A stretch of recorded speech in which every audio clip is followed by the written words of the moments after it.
SFL Nation, and welcome back to SFL Nights with A.J Striker. Thank you so much for joining me today or tonight, or whenever you decided to hit that play button or turn on that radio dial. Really appreciate it, y'all. I have my friend here with me, LSG member, Bo Martin Jr. How you doing, sir? Whoop, whoop. What's up? What's going on with everybody? What's up, Miss Ashley? It is a bodacious, beautiful, beautiful day here. And might I mention, it's still glorious. I don't care win or lose. It's still a glorious day. Yes, brother, it is. And we both coming fresh off some losses. So, you know, we'll get there, you know, and I thought that we'll get into that in a minute. But I want to thank you so much for being my co-host. And I want to thank you so much for being here with me, man. All right. My pleasure. So, Bo, we're going to be going over the SFLm Week 2 action, as well as the quarterfinal playoff games that occurred on Saturday and Sunday. And my fourth and goal interview will include Mr. Justin Reside, free safety of the Ottawa Cavalry. I also have Talon Steele from Birmingham Fuel, their tight end. And I'm going to have Ross Napoil, head coach of Salt Lake City Rustlers. So it's going to be a great show. Looking forward to bringing it to you. And Bo, you ready to get started? Let's do it. I'm ready. All right, sir. So SFL in action. Now, I chose Lexington, the Fuel, the Birmingham Fuel, the Memphis River Runners, and the Ottawa Cavalry. And I am sad to report that I got every last one wrong. See, you know, sometimes, you know, you got to shoot your shot. And if it don't work out, just try to choose better next season, you know. That's all you can do? Next week, I should say. But this is how it all went down. The Lexington Miners took on the Albuquerque Adams, and the Adams won the game 52-34. Those are some big numbers. The Lexington Miners had 340 yards passing, 81 yards rushing, 421 yards total. Their time of possession was 24 minutes. 24 minutes even, and they had one mistake. The Adams had 306 yards passing, 193 yards rushing, 499 yards total. Their time of possession, 19 minutes and 53 seconds with 3 turnovers. So, what do you think the recipe was for the Albuquerque Adams to hold the ball with less time, throw a few more turnovers, and still win the game? Well, I'll be honest. I'll tell you what it was. That defense put some real pressure on Dave Burr. Not to be confused with Dave Barr. Dave Burr could not get anything going. Every time he looked up, the Adams were in his face, and they did not give him any air. They sacked him 5 times. Okay, and when they weren't, they actually got him to throw a pick, so they had sacked him 5 times, and they rushed him. They rushed him several other times, and he had no time in the pocket. So when you have no time like that, when the defense is constantly breathing down your neck, you're going to make mistakes, and that's what happened, and that's exactly what Albuquerque did. Is they executed and they took advantage of those rushes. Dante Grimm was an absolute beast with 14 tackles in that game for Albuquerque, and he was just everywhere. So there wasn't much they could do. Gotcha. And the player of the game was halfback Douglas Brown with 20 attempts, 196 yards, 4 touchdowns, and 15 reception yards. The Tacoma Grizzlies battled the Birmingham Fuel, and Tacoma won the game 17-10. I was wrong about this game. Tacoma had 211 yards passing, 137 yards rushing, 348 yards total. Their time of possession was 21 minutes, 21 seconds with 2 mistakes. The Fuel had 203 yards passing, 77 yards rushing, 280 yards total. Their time of possession, 22 minutes and 12 seconds with 1 mistake. So what do you think the recipe for Tacoma was this game? You know what? Actually, I was a little concerned about Tacoma after last week. They basically got shellacked 41-3. But this week, what they did was, and I'll tell you, the key was very obvious. They leaned on Brad Jones, and they leaned on him early, and they leaned on him often. He ended up with 26 carries for 140 yards, and he is going to be a huge key to their success in the run game. And even in the pass game, he added another 3 catches for 26 yards, and so he's huge. He relieved a lot of the pressure off of Johnny Reno. They were breathing down Johnny Reno's neck. He did get sacked 4 times and did throw 2 interceptions, but Brad Jones was the key. And Johnny Reno will get a little bit better as the weeks go on, but they need to be able to lean on Brad Jones because that was the key to their success. The key to their success, indeed. So much so that Brad Jones was the player of the game. Again, with the 26 attempts and 140 yards that you mentioned, he also had 2 touchdowns and 26 reception yards. All right. The Ottawa Cavalry took on the Salt Lake City Rustlers, and the Rustlers won the game 30-23. Ottawa had 317 yards passing, 65 yards rushing, but 382 yards total. Their time of possession was 23 minutes and 11 seconds with 1 turnover. Salt Lake had 212 yards passing, 120 yards rushing, 332 yards total. Their time of possession was 20 minutes and 42 seconds with 1 mistake. So both teams had 1 mistake. It looks like they weren't too far off in total offensive yards. So what do you think the key to this game was?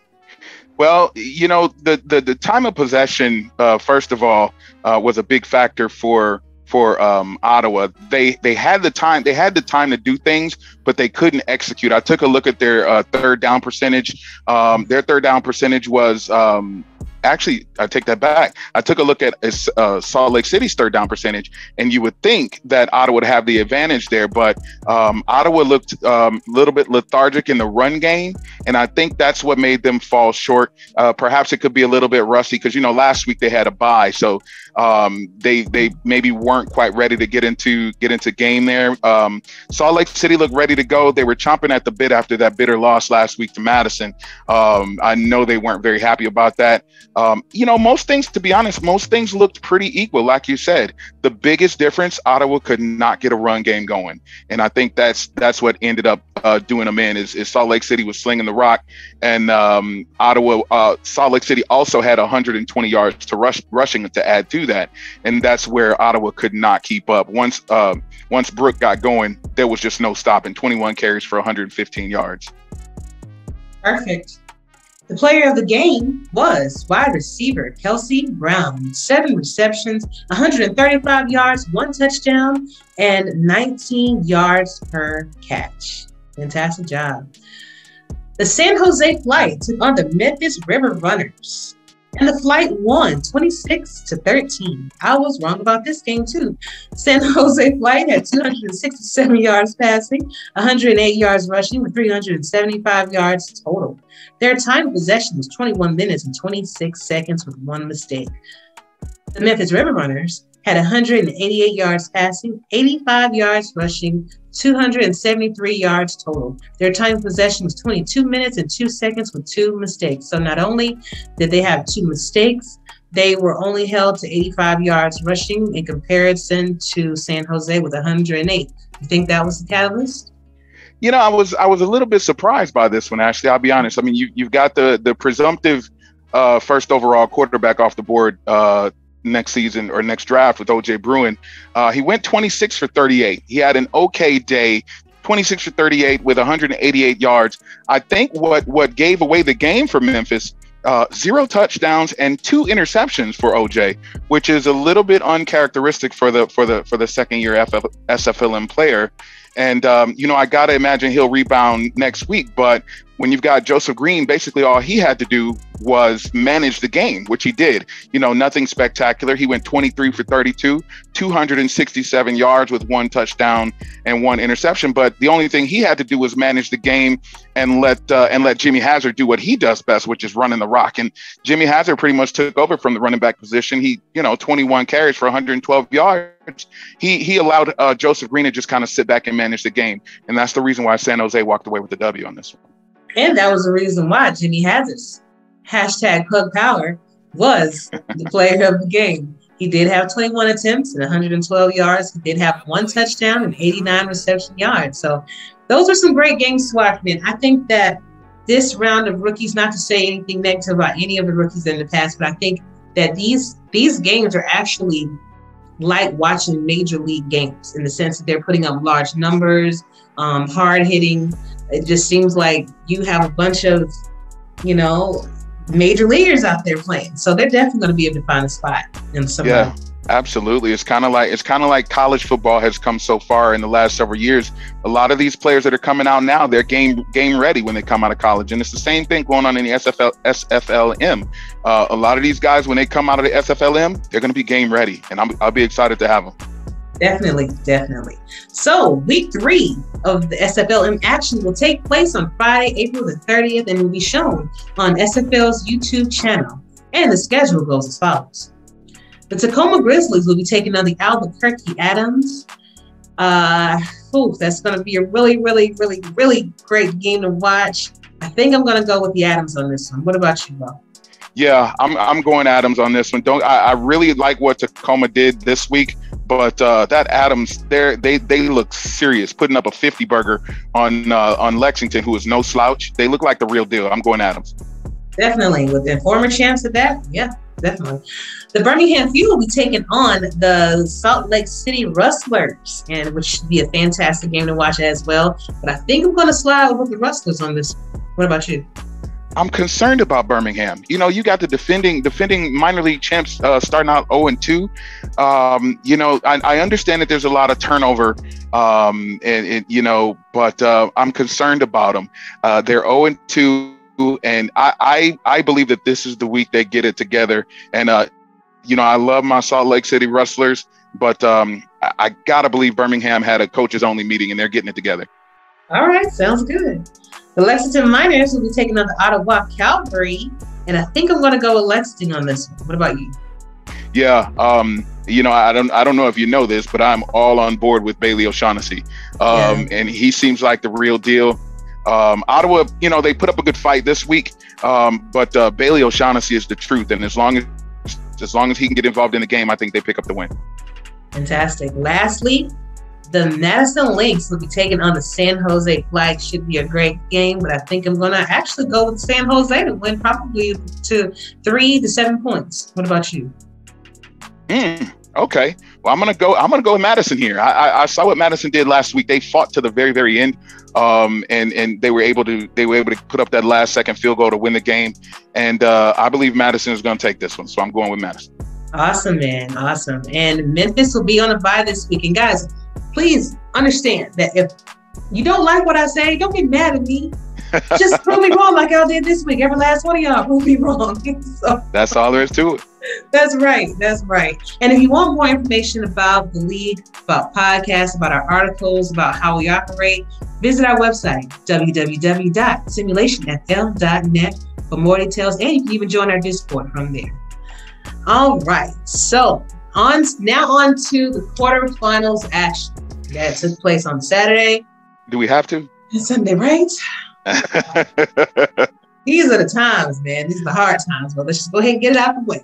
Let's do it. All right. Just rip it off like a Band-Aid. Here we go. I know, right?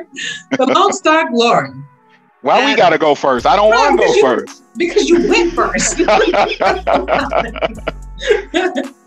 But the Lone Star Glory battled the Baltimore Vultures, and the Baltimore won 66-40. Bro, I know. The Glory had 436 yards passing, 63 yards rushing, 499 yards total. Their time of possession was 28 minutes, 20 seconds with 4 turnovers. Baltimore had 503 yards passing, only 9 yards rushing, 512 yards total. Their time of possession was 15 minutes and 1 second with 3 mistakes. So not only did Baltimore have 3 mistakes, they only held T-Roy to 9 yards. And they held the ball longer. They held the ball at a shorter period of time than the Lone Star Glory. They were still able to pull out the win, man. What do you think happened? I'll tell you what happened. Mac Chima happened. That's what happened. Listen, Mac Chima decided to eat his Wheaties or mac and cheese. I don't know what he eats, but for whatever reason, he acted a fool on us. He didn't have to disrespect us like this. 6 receptions, 216 yards on 6 receptions. Every time we looked up, it was a deep ball from Jack Wigmore to Mac Chima. He ate us up out there in the defensive backfield. 4 touchdowns for Mac Chima. And there really wasn't much that, even Ivory Irvin, normally 6 receptions for 116 yards and two touchdowns is a great day, right? But that's what Ivory Irvin had, but he was overshadowed. Max Shima was just a beast. Jack Wigmore had 7 passing touchdowns.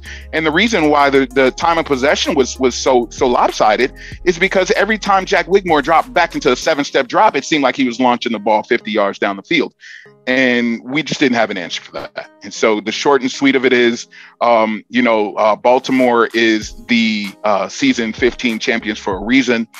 We gave them a run for their money. We gave them all that we had, but at the end of the day, they took us to the shed.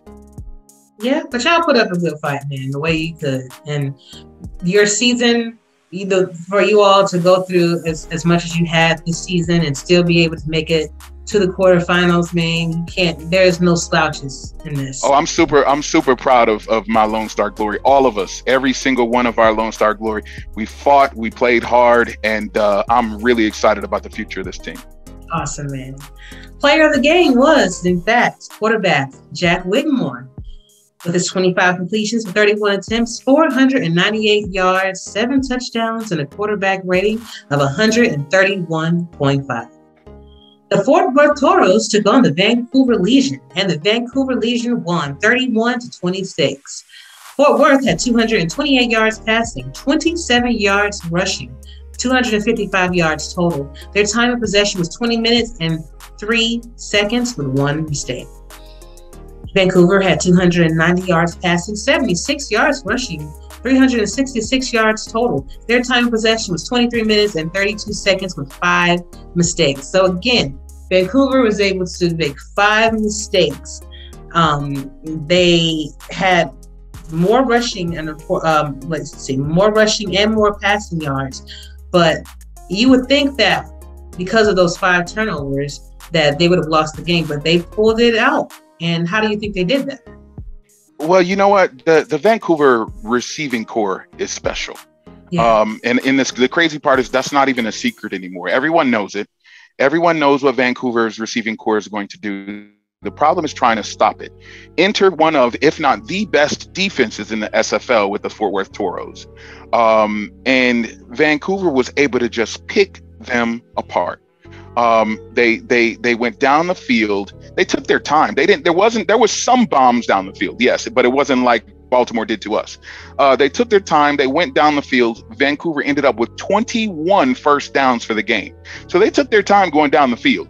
It's just that they were able to literally pick them apart. And every time that Fort Worth tried to stop them, I mean, they did stop them on occasion with the 5 interceptions, obviously. But those receivers were just dominant. Tom Pepper wouldn't stop throwing the ball. He threw the ball 46 times, and whether he was throwing interceptions or touchdowns, he would not. They resolved that they were going to throw the football. So much so, one of the best running backs in the league, had a fair day. Robert Redford, 23 carries for 77 yards. They depended on the passing game. Even Robert Redford, like I said, 23 for 77. However, Robert Redford was their leading receiver at 13 receptions for 78 yards. So they even used him as an extra receiver. Vancouver's gifted in the receiving area, and take nothing away from everything that Fort Worth did. Amazing defense, but I think they got overwhelmed by the offensive power, and it's going to be tough for Vancouver. It's going to be tough for anybody to stop Vancouver in that offensive attack. I agree. Player of the game was my girl, wide receiver Kendra Hall. Speaking of the wide receiver core that they have out there, she made a difference with that. 5 receptions, 105 yards, 2 touchdowns, and 21 yards per catch. So you were definitely right about that. The Las Vegas Fury took on the Florida Storm, and the Florida Storm won 30-23. Las Vegas had 230 yards passing, 159 yards rushing, 389 yards total. Their time of possession was 23 minutes and 49 seconds with only 1 mistake. The 3-time champions Florida Storm had 410 yards passing, 84 yards rushing, 494 yards total. Their time of possession was 19 minutes and 45 seconds with 2 mistakes. So again, Florida was able to do more with that ball in the 19 minutes and 45 seconds and 2 turnovers than Las Vegas did. And they you know, they had a valiant effort, especially with doing Las Vegas's rushing game with 159 yards in comparison to the 84 that the Florida put up. Do you think that was it? Yeah. When all else fails, when you can't depend on, when you're trying to determine a game, if you can't figure anything else, look at the rushing yards, and most of the time that's where you'll find the wins and losses, and that's exactly what happened at this particular game. I mean, both of them put up an amazing effort. Oh, and by the way, I would be remiss if I didn't say Dustin McCrack. I have to go ahead and give a shout out to my favorite player in the SFL. But I would be remiss if I didn't say that the running game was played a huge difference in this particular game. Scott Johnson did everything that he could to try to get going. But if you turn around and you look at what Florida was able to do, with potential Rookie of the Year Charlie Boletsky, they basically just proved why they're headed to the semifinals. And when you got somebody like Ron Cochran, behind center, it gives you a certain sense of confidence that you can make it through any situation. And I gotta believe that he played a hand in grooming Charlie Boletsky to get to where he is so far. I agree. Player of the game was Ron Cochran, quarterback for Florida. 24 completions, 31 attempts, 410 yards passing, 3 touchdowns, and a quarterback rating of 124.1. And now the last game. Let's talk about it. Bruh. Last game to end things off was the Arizona Scorpions battling against Denver Nightwings, and Denver won 35-29. The Scorpions had 259 yards passing, 48 yards rushing, 307 yards total. Our time of possession was 23 minutes and 15 seconds with 2 mistakes. Denver had 218 yards passing, 81 yards rushing, 299 yards total. They only held the ball for 19 minutes and 49 seconds with 3 mistakes. Man. And it's funny because Arizona was actually leading pretty much the whole game. And then Jared McChesney and company put on those afterburners that they normally do, and they were able to surpass us. And, even though I only threw 1 interception, DJ had that 1 fumble. Miller had those 3 interceptions, man. It still was not enough to capitalize off on. And I think because Denver is such a great team, they've been in the league for so long, they just know how to kind of pick apart anybody. That's why they went 11-1 this whole season. That's why they are the true championship caliber team that they are, because they know how to play. What do you think? This was a classic example of it wasn't pretty for Denver. Denver didn't walk all over Arizona like they've walked all over so many teams in the SFL. Denver had to fight, they had to claw, kick, and scratch their way to the semifinals. Arizona gave them everything they could handle. I mean, I could not imagine any more. Denver could not have taken another single first down from Arizona because they gave them everything. I watched that entire game, and I'll be honest, for most of the game, I thought it was well in hand. I thought that Arizona was going to walk away with it. I thought that you all had their number. It seemed like every time they started to get a drive going, that you all had an answer for it. The only thing that concerned me going into the third quarter was the fact that you all seemed to settle for field goals instead of touchdowns.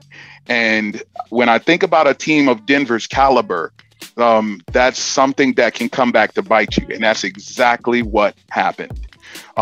You all settled for 2 late field goals towards the end.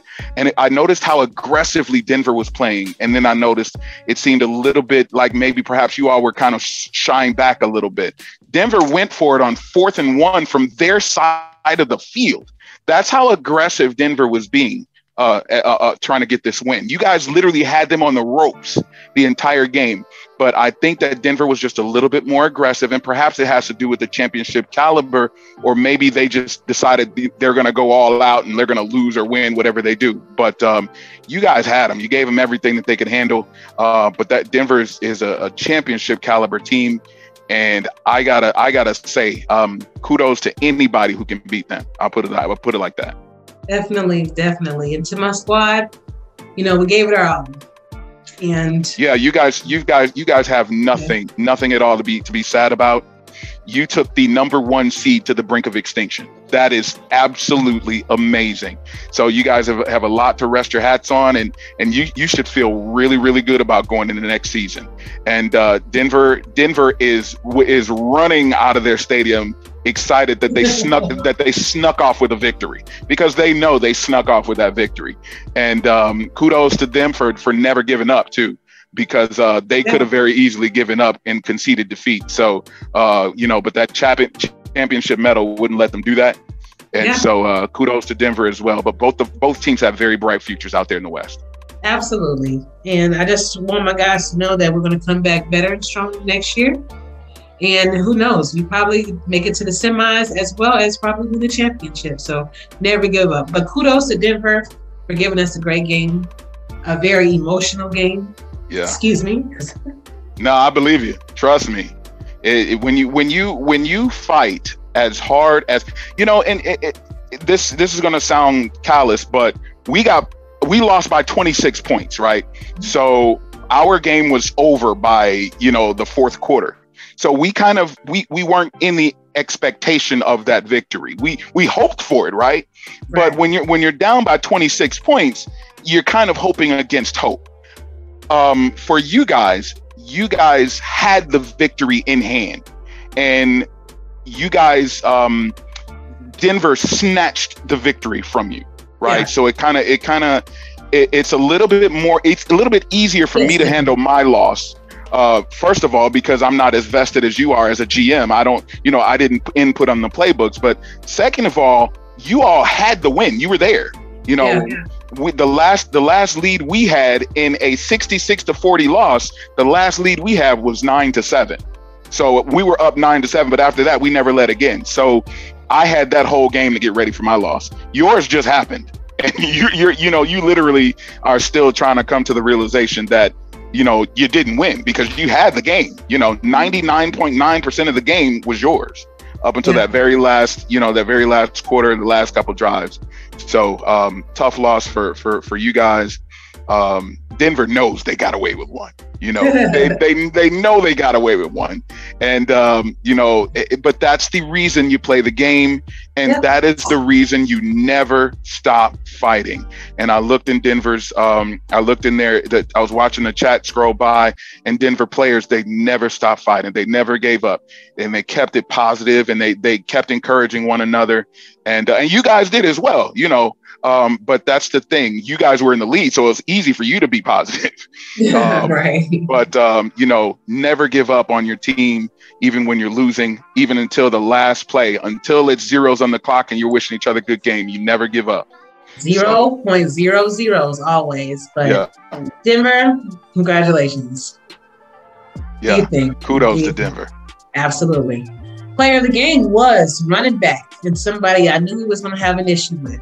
Jared McChesney, 20 attempts, 62 yards, 2 touchdowns, and 5 reception yards. So this means that the semifinals round will include the defending championship Baltimore Vultures, taking on the 3-time champions Florida Storm at 4:30 p.m. Eastern on Saturday, May the 1st. That is going to be a fantastic game to watch. And of course, I am not going to make any pick'ems for this one. I can give you no. The way the SFLm went, no.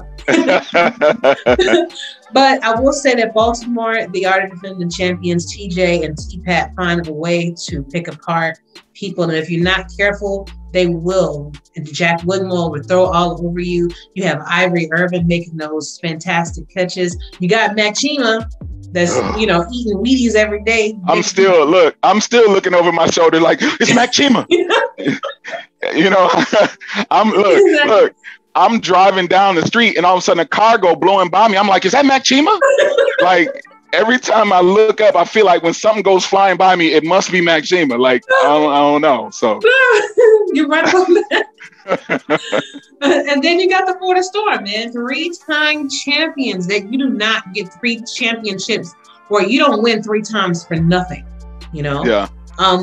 They have a high caliber team as well, with Mighty on the sticks, always in the playbooks, always changing up things. You don't know what to prepare for, what he's going to do this time. So this is going to be a very interesting matchup. Oh. Yeah, it's going to. And I'm going to reserve my pick. I'm not going to say who I think is going to win this one, because I'll be honest, Florida has really surprised me this season. I mean, I figured them to do well. I did not figure them to do this well, but they have probably one of the few teams that has almost gotten better every single week. And for anybody who did not put the respect on their name, you got to put some respect on Florida's name now, because they've earned the right to be mentioned in the same breath with the Denvers and with the Baltimores. And so, they earned the right to be there. So it's going to be a good game. Absolutely. Then you have the Vancouver Legion. They're going to try to reach their first title game, while Denver is going for their second championship at 6:45 p.m. Eastern, also on May the 1st. 2 high caliber teams as well. I mean, Denver, like I said, is a champion, 2-time. Well, no, they're going for their second championships. And Vancouver putting up 40, 50 burgers on everybody, during the season. Vancouver is like, you're probably too young to remember this, but Vancouver is like the greatest show on turf. Do you remember that back in the day with the St. Louis Rams, or the Los Angeles Rams rather, where they used to it was Kurt Warner, and they used to just sling the ball all over, and they had one of the most dominant passing attacks in NFL history back in the late 90s, early 2000s. That's what Vancouver reminds me of. They remind me of the greatest show on turf. Definitely. They are a joy to watch as far as their passing attack. And so I would love to play Vancouver as a cornerback, only because it tests my skills as a cornerback. I consider myself to be one of the better cornerbacks in the SFL. So it's like, anytime I see a number 1 receiver, I want him. Like, that's my guy. That's who I want. Put me on the number 1 receiver. And so Vancouver's got so many receivers. It's like, I wouldn't know who to hold, but it's going to be a good game. Denver's defense is absolutely insane. And we all know about Jared McChesney. That's a bad dude. Not only is a bad dude out of the backfield, he's a bad dude in the passing game. That's it. He can hit you from so many different ways. And I tell you what, the SFL is in for a treat next weekend. Definitely. All of these games, everybody, every last person, every last team that's in the semis deserves to be there. So I'll be interested to see if this is the first time the 1, 2, 3s, and 4s have all made it. Yeah. Definitely. And like I said, for good reason. Everybody has put up a fantastic performance throughout the season, as well as throughout the playoffs. So undeniably, these are the 4 that should be here, I believe. You've got the 4 highest remaining seeds. There was no upsets. The 4 highest remaining seeds are still there. So this should be a high-powered, crazy weekend coming up. Fantastic. And I can't wait to see it all unfold. Same here. Next up, my 4th and goal interviews. Stay tuned. All right, SFL Nation, welcome back to my 4th and goal interview. Tonight's guest is Mr. Justin Reside from the Ottawa Cavalry, their free safety. How are you doing? Doing all right. I'm doing well. That's good. That's good to hear, man. Great to have you on the show. I love getting to know all the rookies, because you guys are going to be the face of the league one day, Yeah. All right, cool beans. So let's get to know you. Just want to ask you a few questions and answer how you like to. If Justin is not your real name, then what is your real name? It is Justin. It is Justin. It's my real name. All right, cool. Then what's your age, your hometown, interesting facts about yourself, and then your favorite NFL team? I am 33 years old. I live in Pennington, New Jersey. I do a lot of Special Olympic sports. If you can see by the right behind me, my medals right behind me. Beautiful. Awesome. Yep. And my favorite NFL team is the Philadelphia Eagles. Okay. I like that because I'm not really a Green Bay fan. So if you would have said Green Bay, we might have had a problem. But you're good. But about your medals, what are they for? I see some gold back there. Yeah, they're all second from all the team sports I do. Second place, third place, and fourth place medals, all over there. Okay. Yeah. So that leads us into what kind of sports do you do? What kind of? It's floor hockey, basketball, soccer, and softball. Oh man, that's dope. And you staying really active. That's awesome. And you got the accolades to show for it. Okay, I like it. Yeah. So tell us, how did you find out about the SFL? I found out through one of my wrestling communities, the Nighthawk Nation, through Nighthawks 24, who also has a player in the SFL on the Madison Lynx. All right. So y'all were just flipping through channels, or was he already a member of the league and just kind of brought you in, or? Yeah, he was a member of the league. He was a member of the league, and he just gave me the SFL Discord, and then after week 1, I decided to join in the league. Awesome. How easy was it for you to do so? Like from making your player to now to actually playing in the game? It was pretty easy, but first game, it was like, I was like kind of nervous, and then all of a sudden when I saw the game, I'm like, I'm finally in the SFL. I'm finally get that. If my name gets called by one of the big teams, it's gonna be awesome. If not, I got a second year, so. Definitely. So I see that you're a free safety. Was that your original position, or was that was just open to you?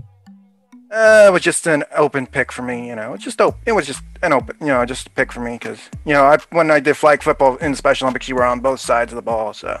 Okay. So is there another position that you would be willing to take just in case the free safety position is not open for you? Yeah, if any other spot in the the secondary is fine with me. Okay. All right, fantastic. So about this game, and now you guys did lose to the Salt Lake City Rustlers. I did pick you to win, because you never know what to expect, especially when this is your first game out there. But you had an interception. Tell me, how did that feel? I was like, whoa, wait a minute. I caught that stuff, and when I look back at the video after the game went off, after the live thing was off, I had to look back at it. I'm like, holy crap, I did a barrel on that. And I think I jumped right over Kelsey Brown, I believe, before the interception. I jumped right over her. Oh man, see, that's the thing, man. You when you see yourself out there making those major plays, that definitely makes you so happy, and I can tell that you're ecstatic about that. And you had 4 tackles as well, so yeah, you got a nice performance your first game. Yeah. Second game now coming against the Lexington Miners, against a fellow member of the Nighthawk Nation, Isabella Blackwell. I actually want to have her on the show too. I've reached out to her, so hopefully she'll answer. But yeah, that's going to be dope. That's going to be a really good game to watch. So do you have an interest in participating in a league in another aspect? So like beat writing or maybe broadcasting or doing some stats? I was trying to do broadcasting, but I guess there's still a decision between, the big person who's heads of, broadcasting. So yeah, I'm guessing he still might be making a decision on me, so. Yeah, well, I will say that it's a great experience, man. If you can get your practice in, like watching some of the games, put it on mute and kind of practice to yourself. And then, as long as they see that you're trying, yeah, it shouldn't be a problem. But what are your expectations from the team that drafts you? So let's say you get selected by a team. What do you want that team to be able to do for you? Help me with more progression and, tell me, where I need to improve on the defensive side of the ball, where my numbers need to be for progressing my player in the SFL. Now, are you currently getting help with your progressions now? Yeah, I'm getting help from a Hammer, the defensive coordinator of my team / the coordinator, one of the people at the San Diego Mavericks, one of the new teams out there in the SFL. So awesome. I think that's very important. I mean, if you can do it on your own, then by all means. But when you do have that guidance as to what to spend your points on, and you can make yourself a lot more valuable by actually knowing what you're doing instead of just guessing. So that's really good on you. Yeah. Tell me, what is the Ottawa Cavalry's locker room like? That's amazing. We got great guys, and one guy that a lot of guys that I can look up, see, and hopefully be still hang out with in the locker room, and hopefully see those guys join me in being their names called in the SFL draft in June. So wonderful. What are you most looking forward to in the draft? Just hearing your name called, or just seeing how it goes, or just seeing how it goes? Hopefully, get my name called, and if I'm, I wouldn't surprise if I'm like a second or third round pick or something like that. Not like the first round, like most of these guys, like the top tier, like Kelsey Brown, Tommy Utah, Pat, maybe even Joey Styles finally gets his name called after. Hopefully he gets his name called. Who's on my team? Hopefully he gets his name called finally after not getting his name called last year. Right. And that's another thing too. Just if you don't get your name called, it doesn't mean that your player was bad or that people didn't want you, but that the team needs vary from season to season. So if you have a bunch of people that just don't need a fullback, that will make you more stronger for that next season, especially when you're playing in the SFLm, and then you built up enough points to where you're undeniable when it's time, So that's pretty good, man. So what type of personality will you bring to someone's locker room? Good personality, not like this, want to be part of the team, improve every week, work with your teammates and everything, and bring the locker room together as one. Nice. All right. True leader in a sense. How do you handle trash talk and adversity? When your team loses, people want to talk mess about you, or just, when you're going through difficult times, how do you handle that? I just say, let's leave it on the field. Let's leave it on the virtual gridiron, not in the not in the Discord all day long. All right. Gotcha. So how did you handle the COVID situation? I know it made everybody was locked down for a while, and it kind of made drove people crazy, but how did you handle it? I handled it by doing all the stuff that was offered by Special Olympics, all the Zoom classes, all the Rocket League esports events that have been going on. I'm trying to, we're hoping to get my normalcy back, my normal job back, normalcy back, and everything. Okay. And so what is most important to you about the Special Olympics? Yeah, it's like the same thing as in the SFL, kind of the two connect together, like, people together that help you out in certain situations, and not, get over mad and overhyped about, if you're in a gold medal game, you get all this hype, and you don't have, you have to focus more on the game than, it's a team aspect, not a one person aspect, like like the other sports and Special Olympics. Like my sports, our team are a team. You lose as a team, you win as a team. That's true. Is there one sport that you like a little bit better than the others? Not really. It's like it's night and day. One day I get better. One day I get better, and then the next day it's like you have to fix your mistakes. Okay. Gotcha. All right. So how do you think that you will impact the SFL? I mean, because clearly you do your thing when, you got all these medals in the background. So how do you think that you're going to impact us?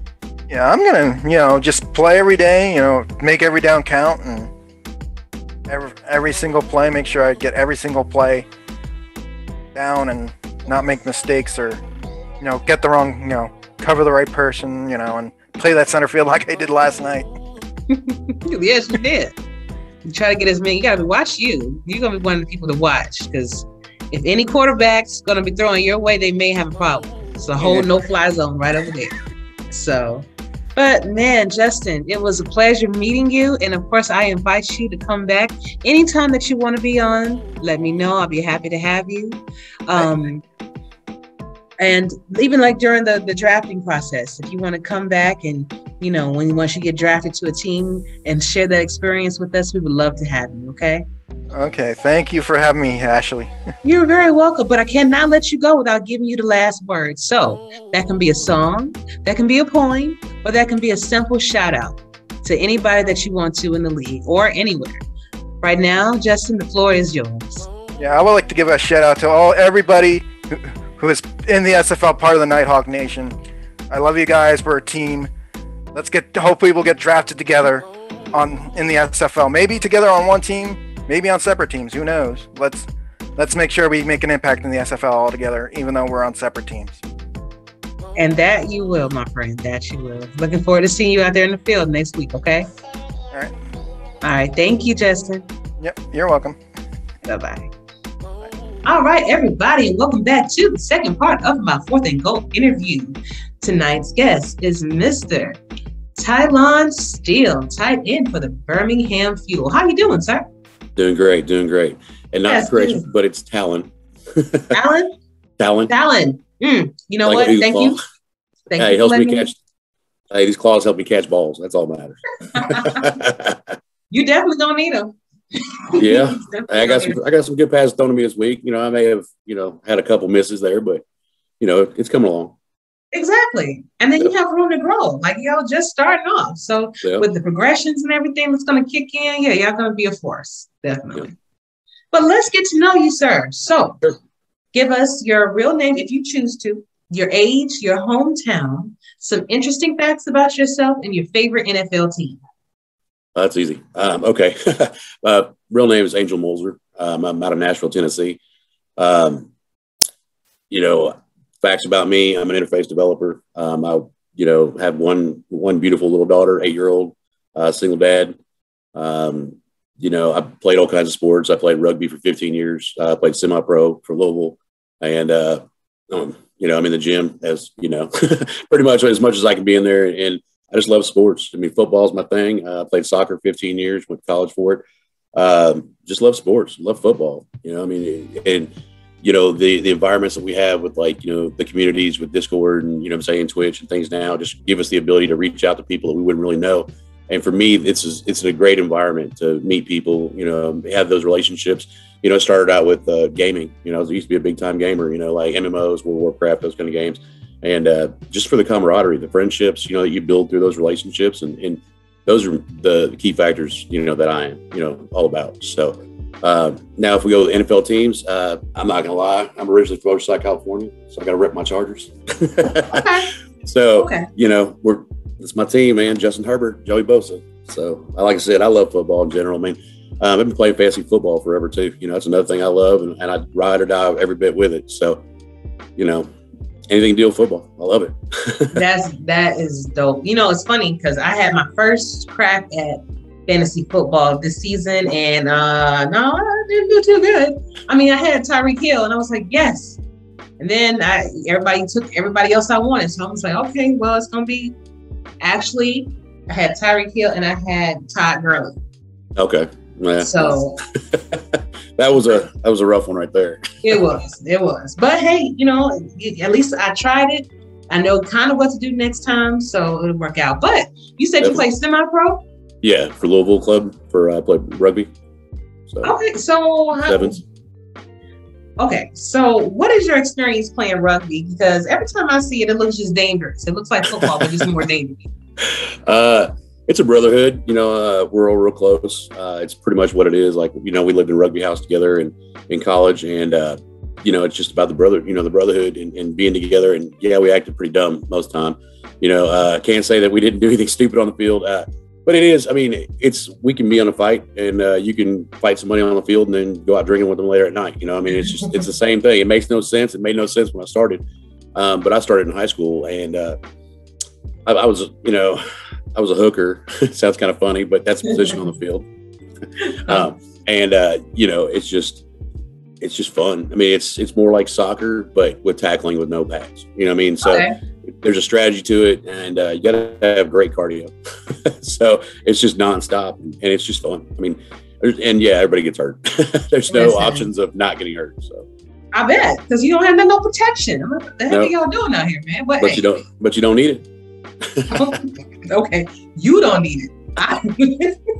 I've padded up from head to toe. Shoot, but I get it. That's pretty dope though. So tell me, how did you even find out about the SFL?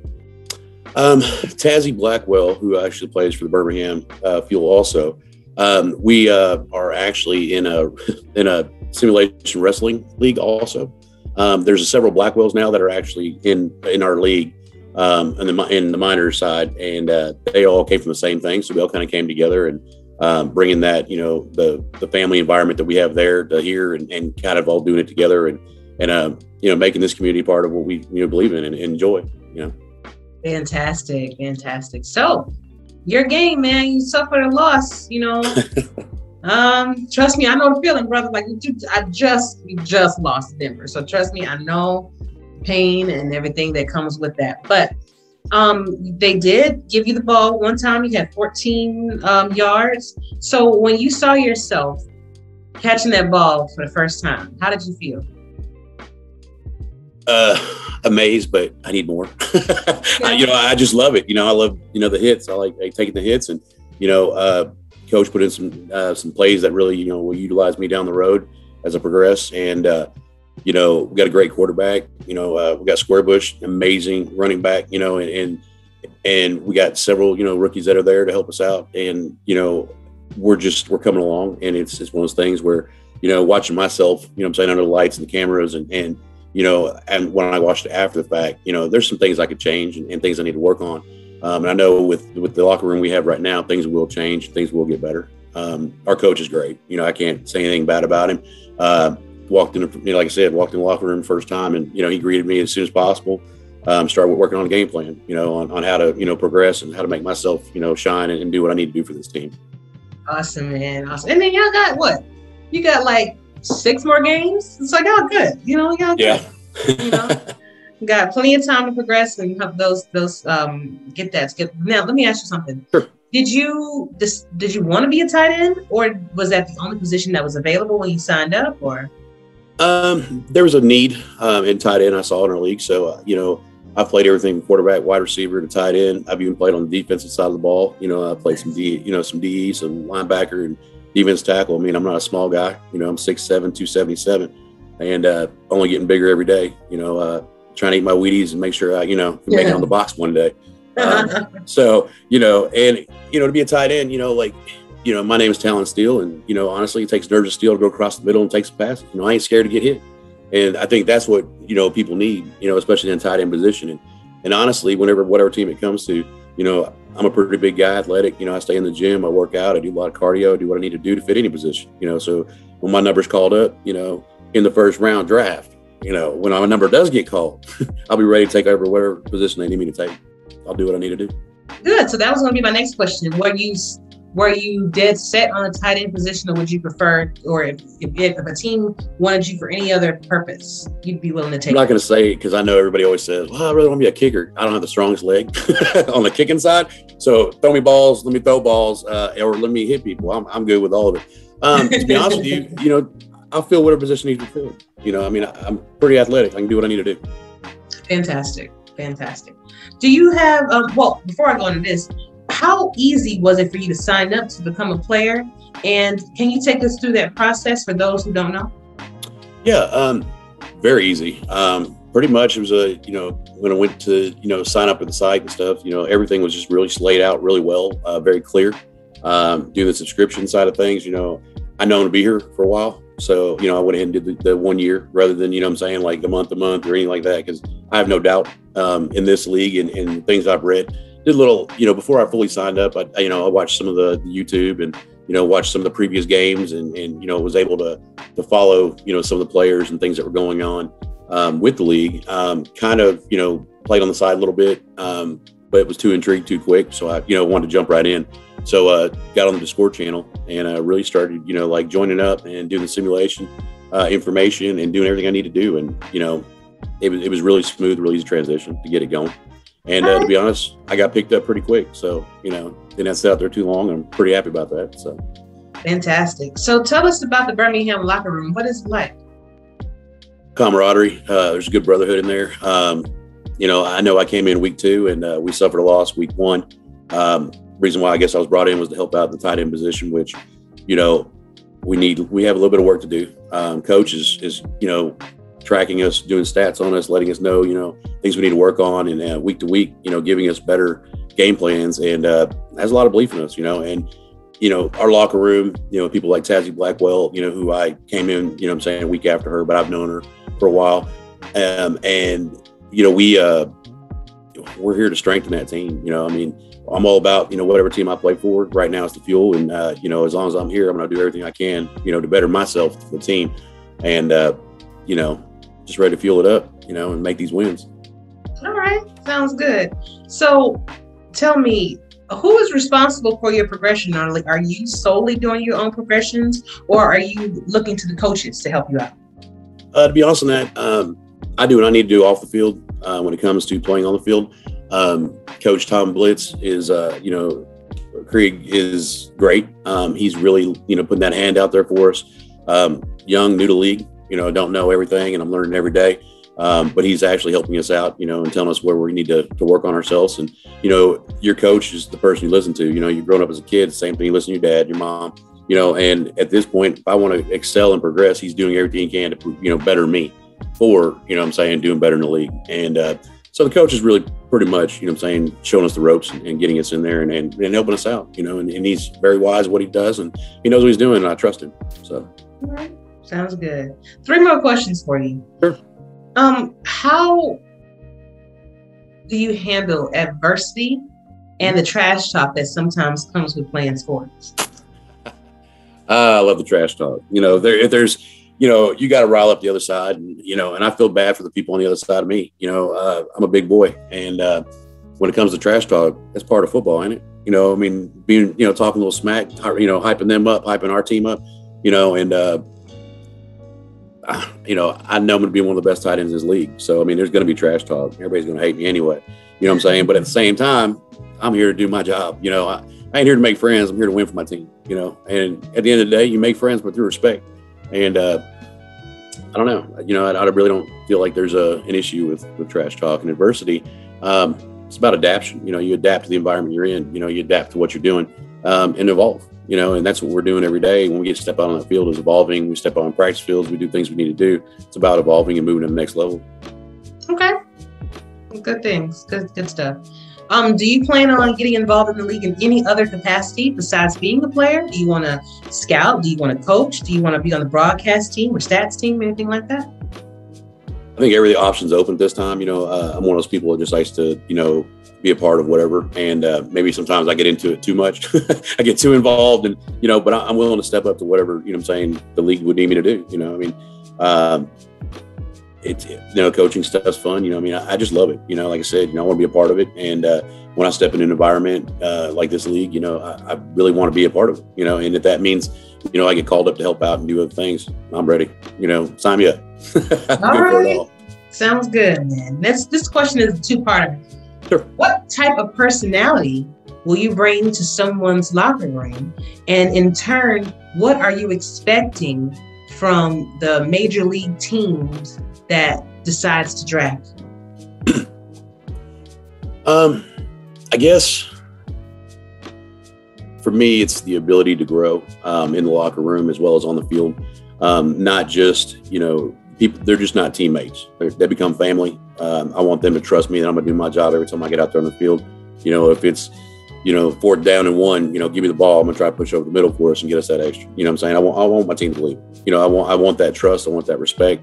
And the only way I believe you can do that is through your team believing you. And, you know, it comes down to a love. You know, I mean, I love the team I play for. I love the sport. And, you know, the respect that you get from that, you know, is very important. Now, when it comes to the pros, you know, I want to be the best, you know, I mean, and I want to, you know, I want them to be able to teach me and bring me to that next level because, you know, I've had other coaches and stuff, you know, work with me and teach me, but, you know, I'm ready for that next level. And, you know, I'm saying to work there and, you know, I hope with the coaching staff and the people we have here, I can grow, you know, I can be the best. I can be, you know, the Hall of Fame, you know, and do what I need to do, you know, be the best tight end possible, you know, and I hate to say it, throw that out there, but, you know, I'm putting you know, all the other tight ends on, you know, on notice. I'm coming, you know, I mean, I'm gonna be the best tight end that's out there, you know, and same thing with, you know, the other teams, you know, if that position doesn't need, you know, the tight end, you know, I'm willing to do whatever it takes for the team, you know, and I'll be the best at what position I play.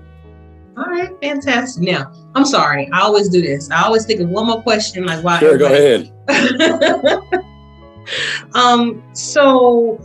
I forgot it. Wait, hold on. Oh, kind of important thing, and just kind of veering off from sports and everything, but sure. How did you handle this COVID situation with everybody being on lockdown, with you not being able to spend time with your family or travel in the way that you may have been used to? How did you actually deal with that? I'm pretty much a social person by nature, so it's kind of a little, you know, rough at first. I worked downtown in Nashville and worked with HCA, so I was down in the corporate office.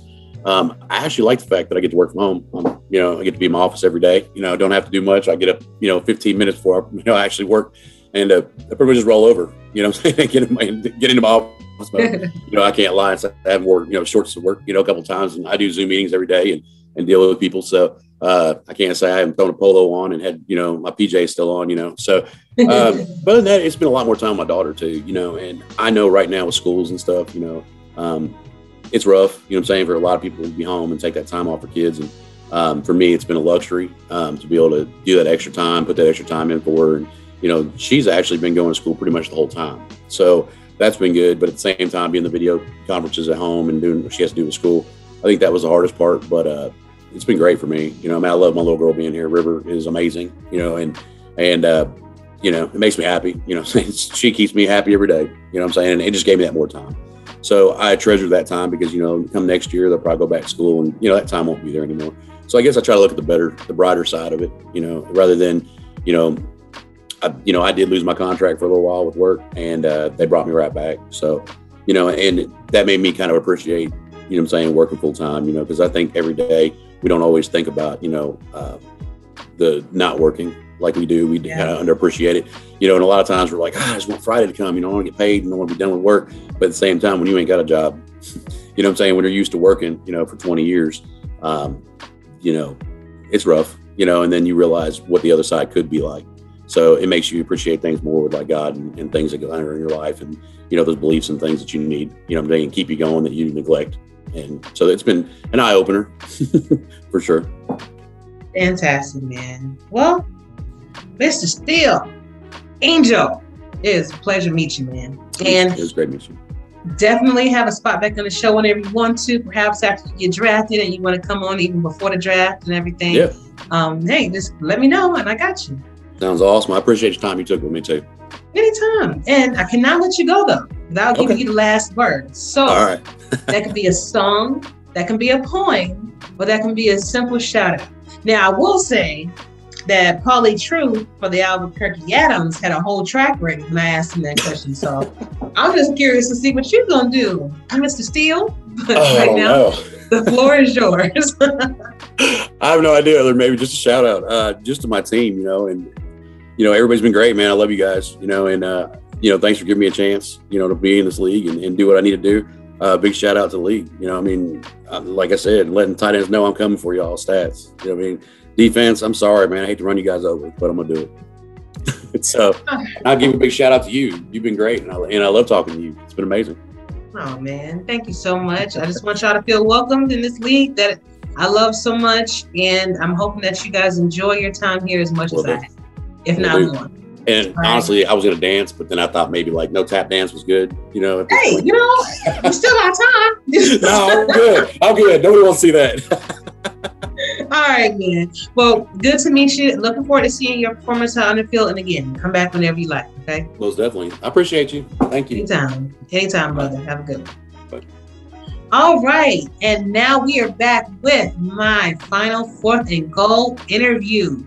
I have with me a good friend of mine that started his rookie season off with being on my show. Now he's graduated to GM. Now he's graduated to head coach of the SFLm Miners, Salt Lake City Rustlers. I have here with me Mr. Ross Napoli. How are you doing? I'm doing well. Thanks for having me back.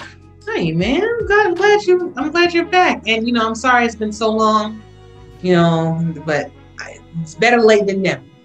Yes, absolutely. All right, Ross. So give us a little bit about yourself for those, because I think the last time you were on the show, I hadn't switched over to video yet officially. No. So give us a little bit of information about yourself. What is your age, your hometown, interesting facts about yourself, and your favorite NFL team? All right. Well, my age, I'm 45, and I live in New York City, in New York. My favorite team in the NFL is the Miami Dolphins. I know that's not a popular thing with plenty of people around here where I live, so that's not a good thing. But you know, something about me, I guess I'm really a diehard for the league ever since I joined. You know, I mean, you were the first interview that I was able to do when I came in as a rookie, and I really enjoyed it. Got a chance to really speak to a lot of people in the league. And once I saw how the league went and all the ways you could really be involved in the league and become part of it, you know, the team and the front office and things like that, I was hooked. You know, it became much more than watching it on TV. And I really wanted to be a part of that. And it was a great process to go through the, you know, the draft and speaking to a lot of GMs and a lot of owners. But it obviously stopped when I spoke with Louisiana. So, you know, it was, you know, Jeff and I spoke, and then Jeff got me in contact with Gerald. And once I spoke with Gerald, him and I hit it off immediately.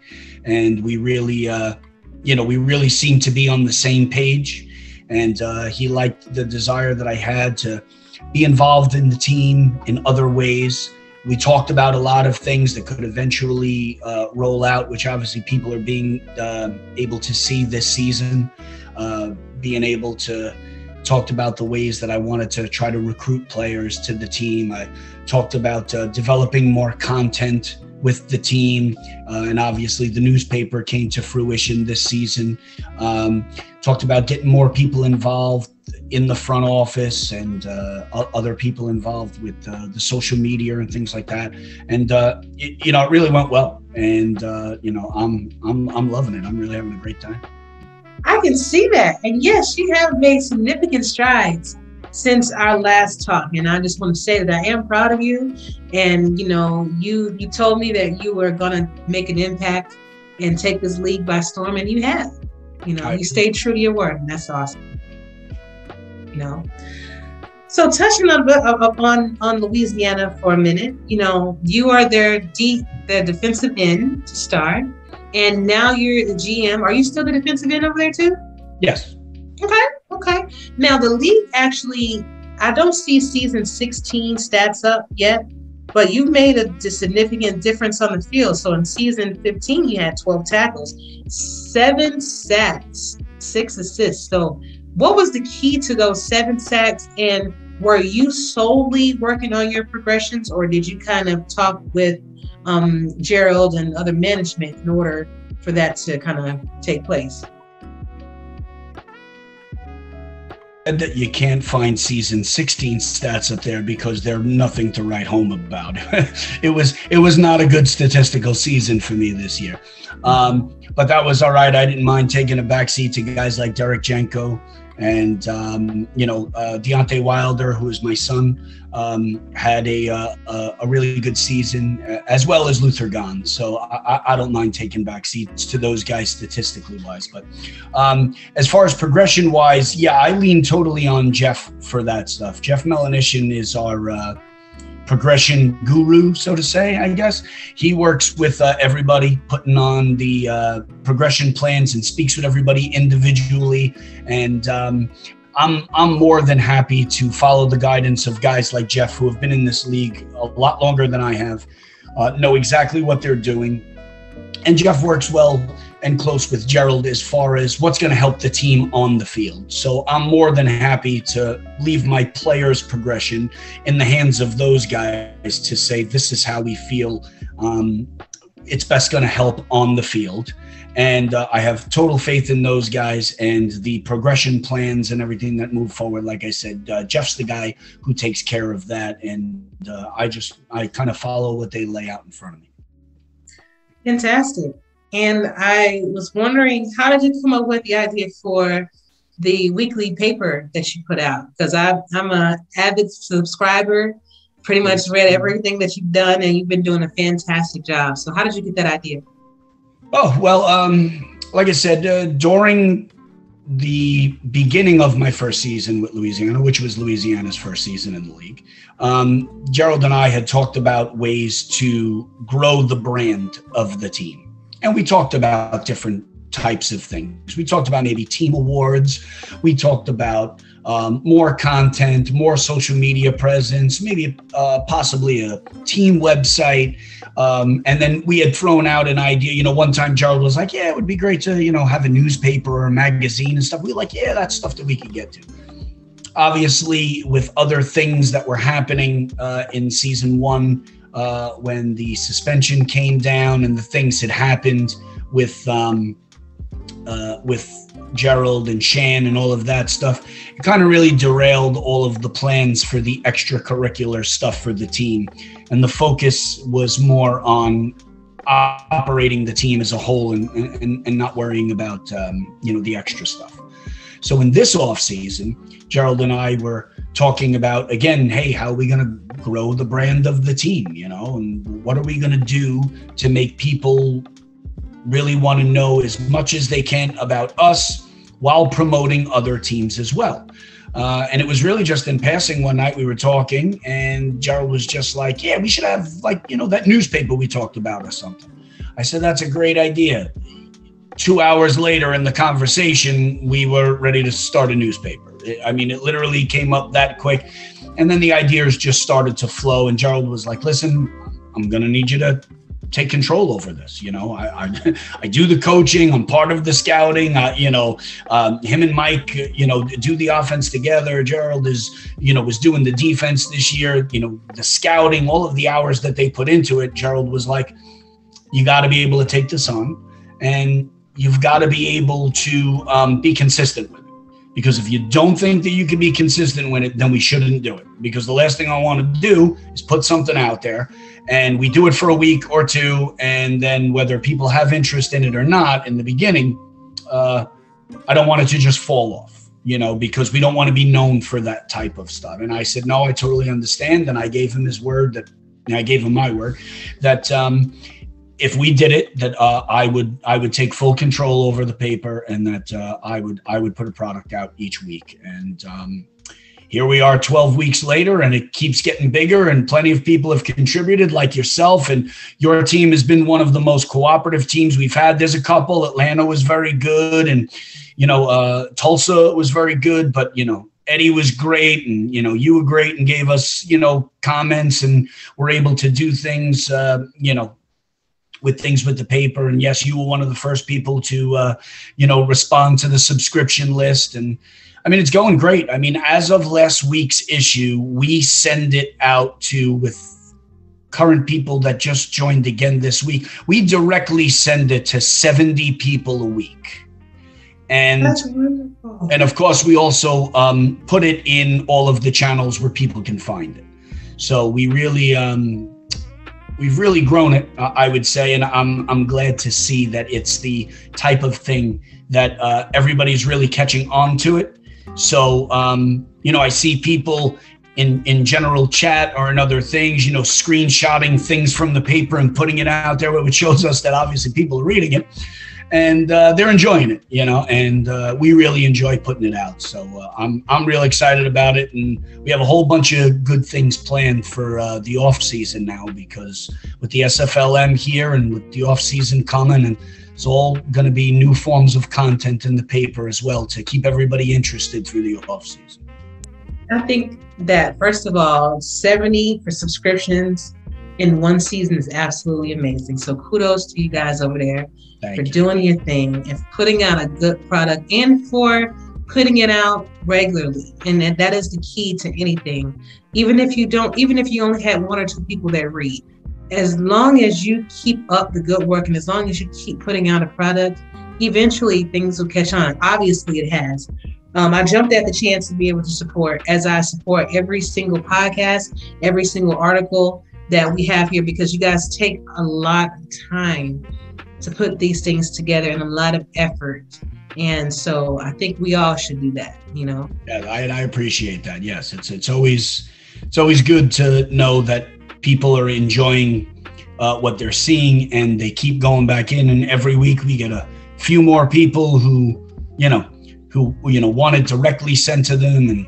And we're really excited about it. You know, it makes it worth doing when you know that people are kind of looking forward to it, you know? Definitely. And one more thing about Louisiana before we touch on Salt Lake City. Sure. So with all of the adversity, because you kind of mentioned that earlier, with all the adversity that you went through with the Gerald Shan situation, with Johnny, with that whole thing with Johnny, because I had him on the show rather recently, and he did have nothing but nice things to say about you guys. I mean, he respected the decision that you all make. How do you feel that Louisiana is going to grow from all of this? And do you have an idea of whether you want to pick up another quarterback in free agency, or are you looking towards just the draft to do that?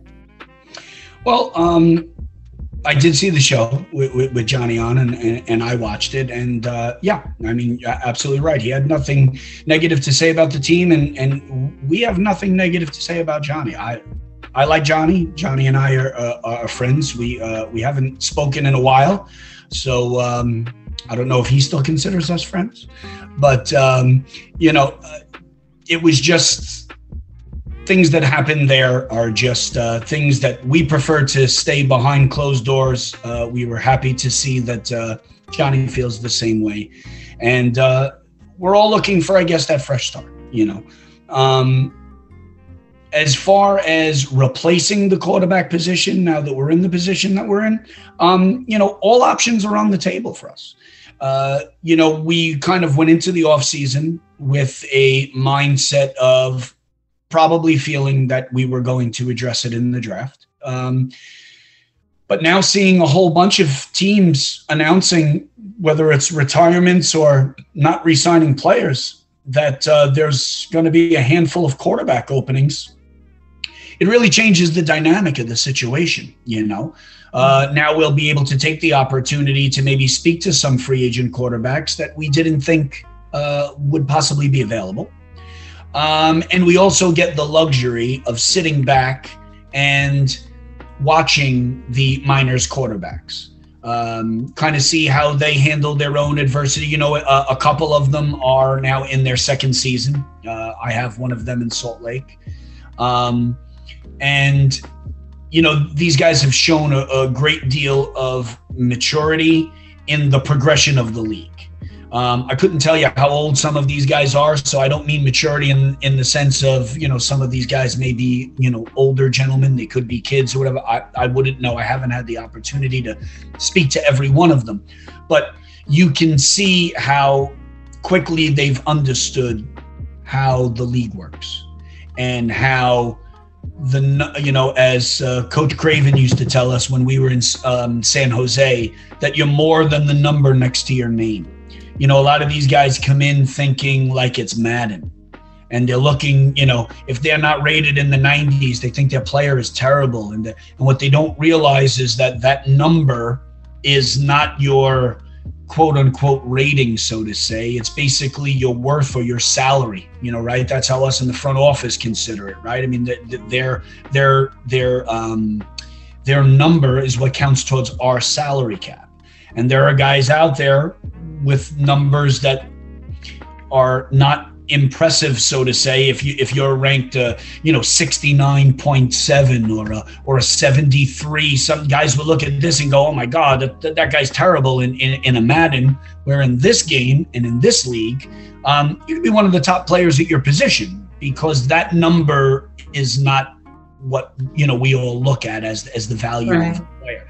And I think a lot of the minors coaches that the league put in place between last year and this year really have explained that thoroughly to these players. And so I think a lot of people are starting to realize more and more just exactly how important progressions are, how important it is to be active in not only a general chat with their peers and players in the minors and with owners and GMs, but especially if you want to be more than just a player, letting people know that,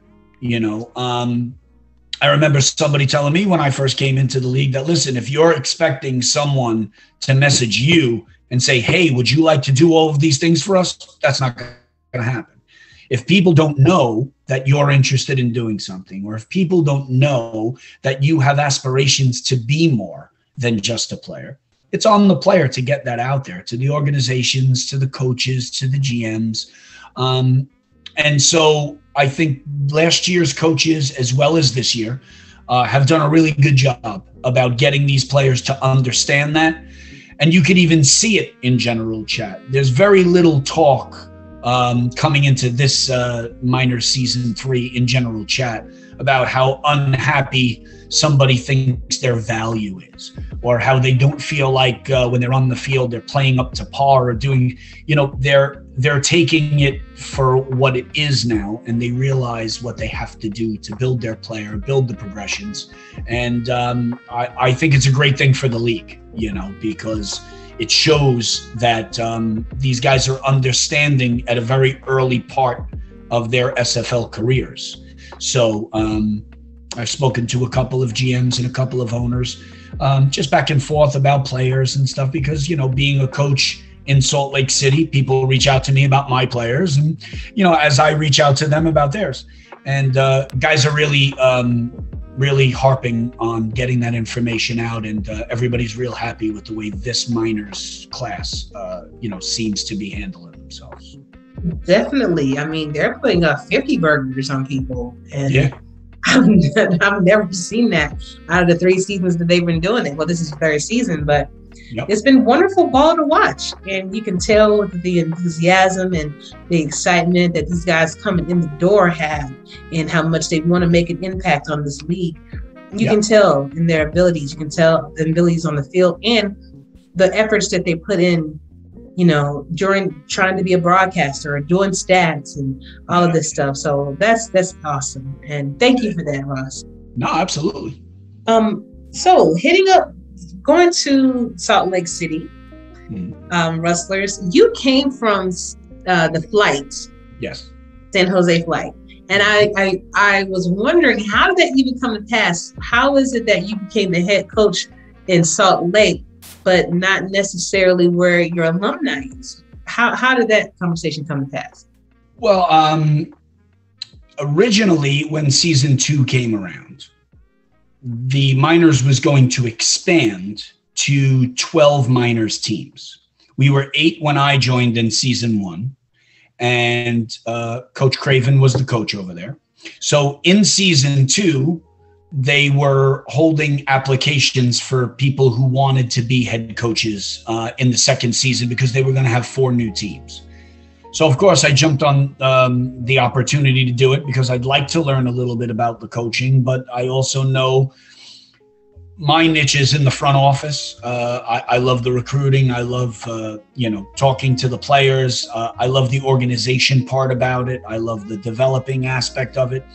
The coaching thing, it intrigues me, but I know that I'm nowhere on the level of some of these guys in the league who do this. And I see the work and effort that goes into be a coach. And, it was more than I knew I'd be able to handle on my own. So Coach Craven returned in season 2 to be the head coach of San Jose. So I knew there was not going to be an opportunity to go, as I believe most of the season 1 coaches did. I do believe that was the case. So they had picked 4 people to take the 4 new teams. And I was fortunate enough to get one of those jobs. Then they started realizing that the membership was not as big as it was from season 1 for the new recruits. Obviously, season 1 benefited, unfortunately, from the pandemic, right? Everyone's home. Everyone's looking for something to do. And there was a massive influx of people who found this and had the time to do it. We were trying to fill the new teams, and they started realizing they had to reallocate some of the players. So they said that they were probably going to do away with the new teams, but they had to see what was going on with the returning coaches. So I had expressed I would love to stay on if there was going to be an opportunity to do so, but I totally understood if they couldn't. And it turned out a couple of the original teams ended up folding, I guess because those coaches weren't coming back. And I believe 2 new teams, if I have that right, were part of season 2, and we went to 9 teams. Salt Lake was one, and they replaced a couple of teams. And then coming into this season, I know that they brought in another new team, folded in an old one, but we still remained 9 teams and 9 coaches this year. So that's kind of how it went and how we got the jobs there. But I didn't have the opportunity to coach San Jose because Coach Craven seems to be staying there and built himself a good staff. So I wasn't going to be able to coach the team that I came from, but I am more than happy to be in Salt Lake. I've had a great group of players, a bunch of them who got drafted last season as well. Some great players that were able to start their careers from Salt Lake. Got a handful who came back for season 2, and I believe they will be pretty high draft picks this year.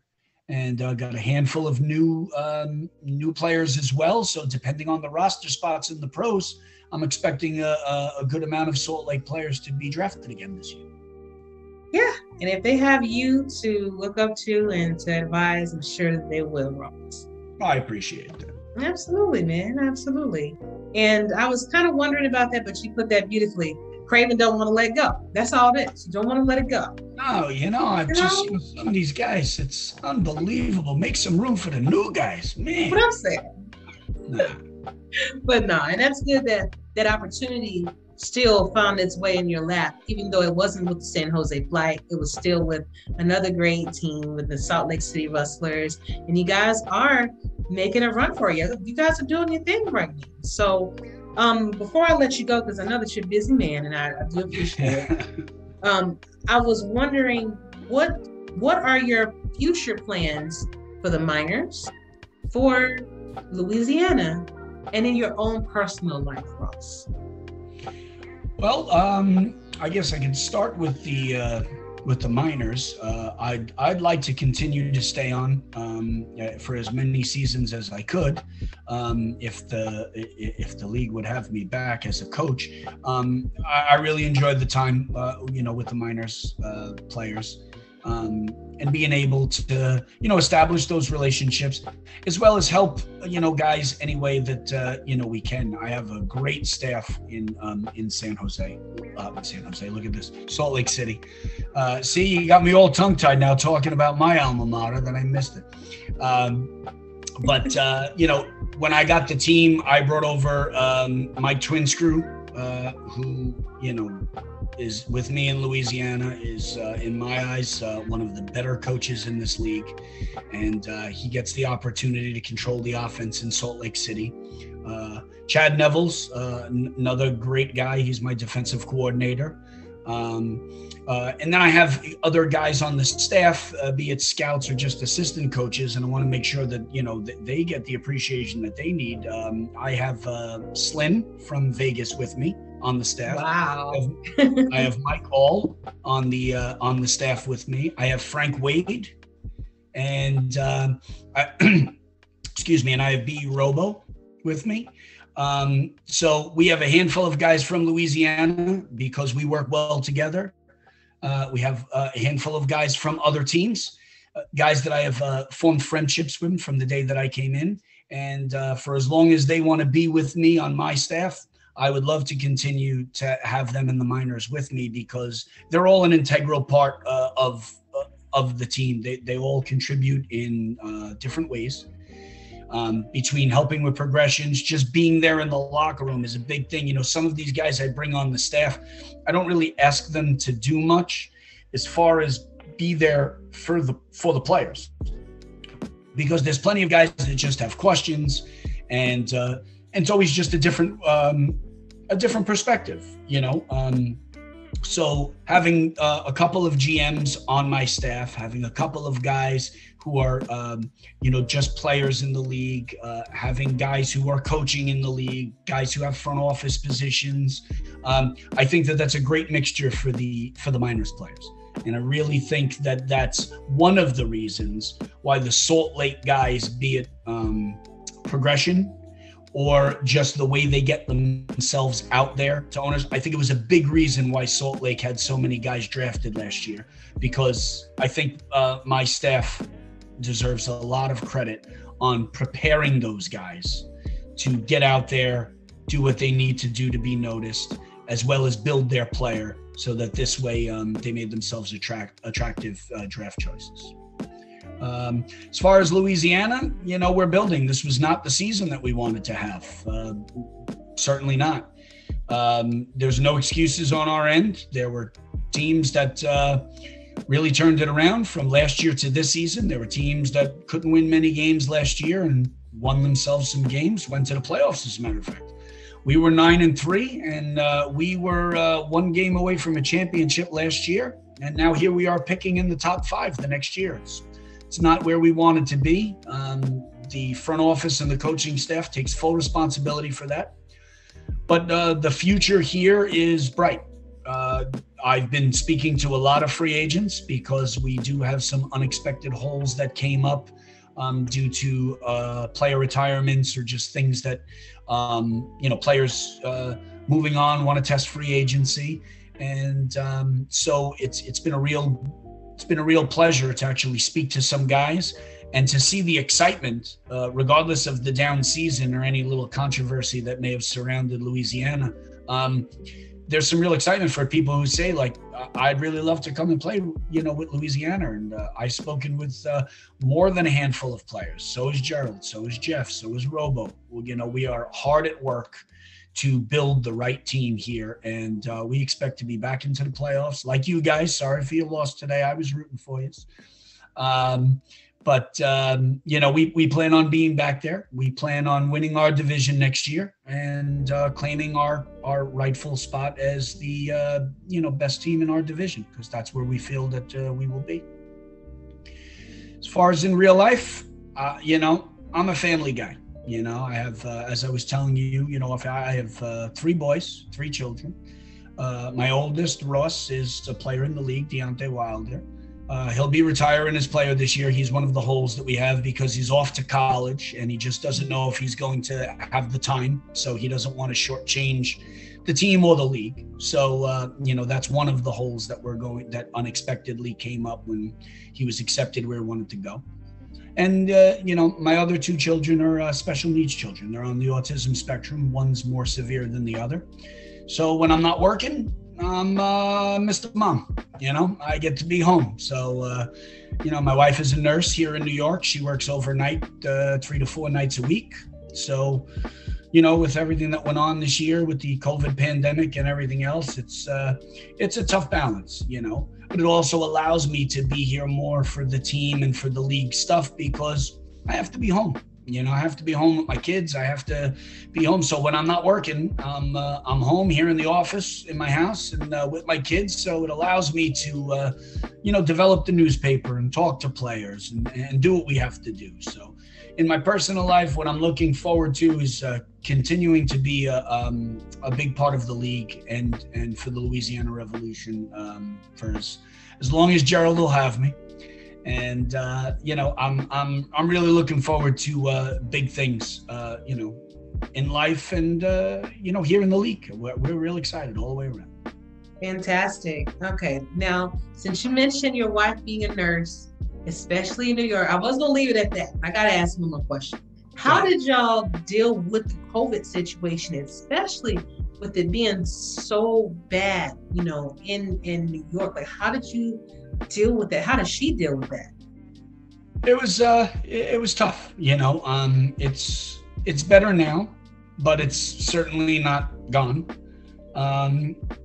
It was rough on her because, you know, here in New York, no secret, a lot of people died, and my wife watched a lot of that. And so I was more worried for her that when things started to slow down, that that was going to take a toll on her mentally. You know, she had just become a nurse the October prior. She had graduated nursing school, got the job in the hospital in October of 19.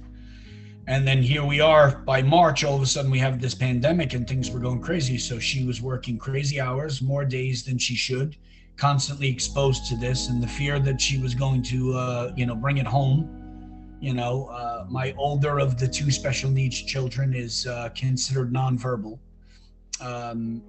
So we were worried that, you know, God forbid if he contracted it, that, you know, he wouldn't be able to tell us he wasn't feeling well. You know, the younger one is on the spectrum, but could at least, you know, tell us. So it was tough, it was stressful, and it did take a toll on her. And, you know, by all accounts, I know a lot of people say it, and but, you know, I mean, to me, my wife is an incredible woman. You know, she's my hero. No two ways about it. She does everything she possibly can, not only to, you know, help support our family, and has a fantastic job, but was literally on the front lines of this and was exposed to it quite often, and was there to see people, you know, sadly, see the end of their lives and see people who were on the borderline get through it, you know, and that's why she became a nurse. And happily to say, I should say, that as it got better, it didn't take the toll on her mentally that I thought it would, because she gets to be there for people who are suffering from it, but they're getting better. So she gets to, you know, kind of see the brighter side of it as well. And, you know, no one deserves to have the job where, you know, they were literally just, you know, filling trucks with people who didn't survive, and going in and out of work, you know, witnessing that. I wouldn't wish that on anybody, and my heart broke for my wife for months, but she's a strong woman and she came out of it. And I actually appreciate you asking me that and giving me the time to ramble about it a little bit. I apologize not to bring down a good mood of an interview that we had, but you know, it's important because that is what they went through. You know, it didn't bring down the mood at all. As you know, I do these shows to get to know the people behind the players, and you dealing with, you know, your children, dealing with your wife going through that, and I'm sure you had your own, you know, emotional days that you had to deal with things. If anything, it shows the strength of family, and it shows the strength of individuals. So kudos to you. I'm more than willing to listen to any stories that you or anybody else in this week has to share, because you learn from things like that. So you didn't lessen the mood. You didn't diminish the mood or anything like that, man. If anything, I think that you added to it and people get a better understanding of Ross and his family and how tough all of you really are in dealing with everything that you go through, you know? So kudos to you. Definitely kudos and shout out to your wife. Hopefully one day I'll be able to meet her. She can be on the show and, you know, kind of share her stories too, you know.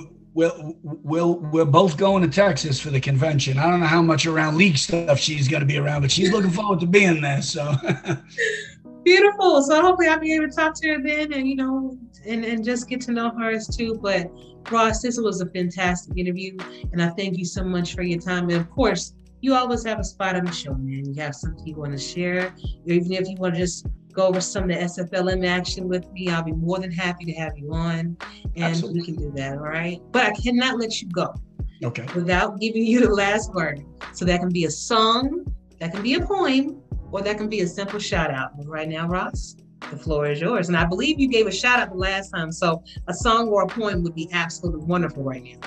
I don't know if I can give you a song or a poem, so we're probably going to have to go back with a shout out.